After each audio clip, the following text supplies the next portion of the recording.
So discovering the third creative potential will be very much joy. So basically you have to feel joy in order to do things.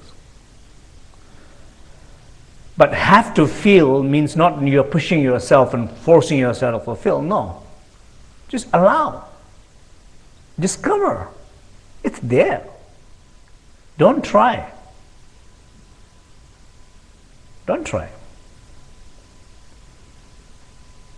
It's there. If you allow that space, if you allow that awareness, and if you allow that joy, joy is there. Maybe it's a degree of intensity.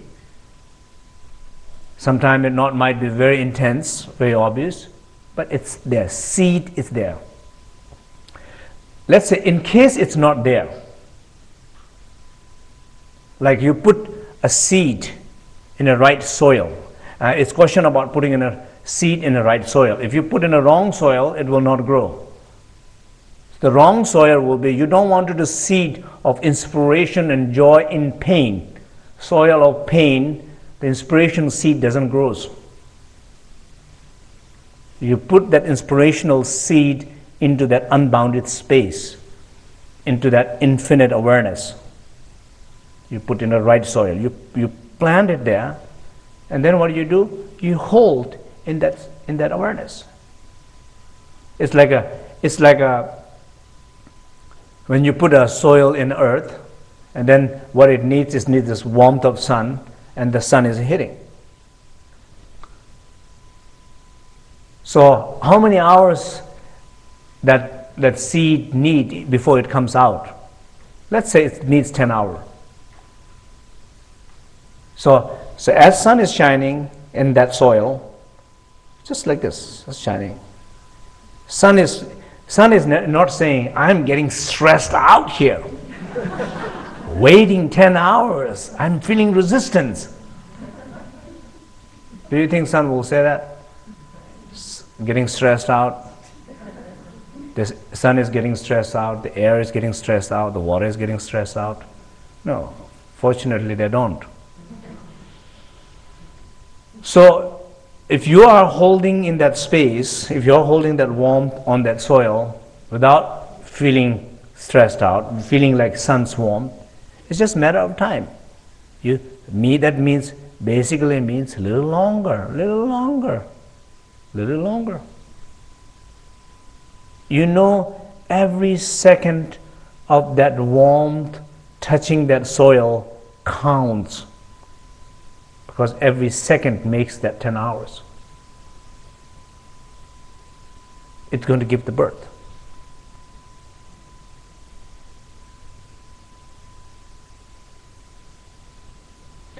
It's not only about waiting for the result, but it's the process itself is so beautiful. The process itself is a joy. Joy is beautiful.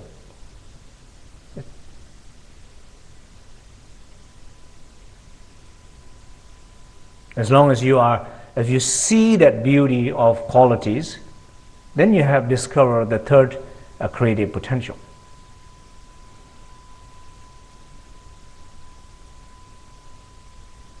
It's there. The first one is there. The second one is there. The third one is there. They're here right now in this room. They're right now in you. Do you see them?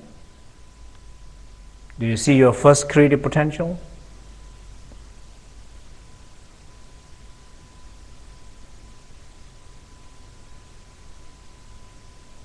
Do you feel that space?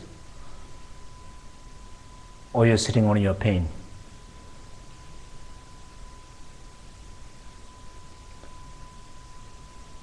Do you see that infinite possibility?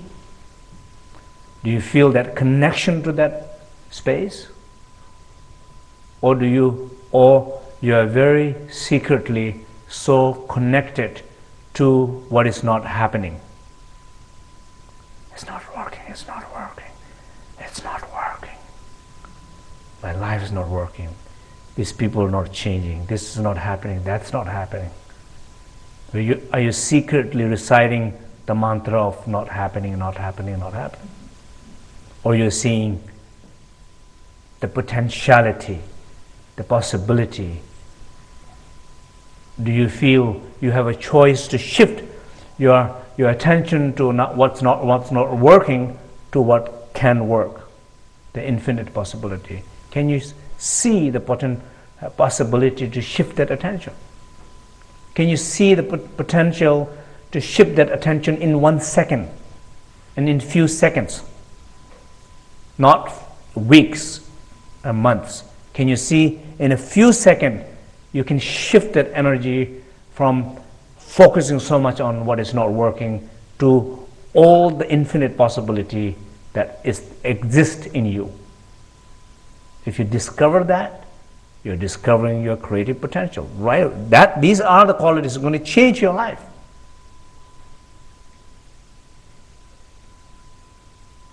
And it's not also, I'm not talking about giving homework to do afterward. I'm talking right now here. So it doesn't need to finish the talk, go home, find a meditation cushion in a right position, lit the candle. If the candle is not there, then you cannot do the meditation. That's called block, it's not called discovering creative potential. You're discovering missing the candle and blocking your creative potentials. We find so many of those excuses to not to do things what we should do. Just one thing is missing, and you have to cancel everything. Just deep inside, you hate, you don't want to do it.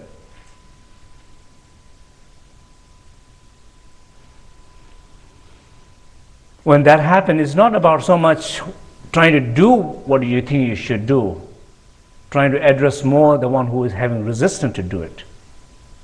If you address the right place, they will change. If you address the wrong place, nothing's going to change. That's what we very often do. We do address the wrong thing.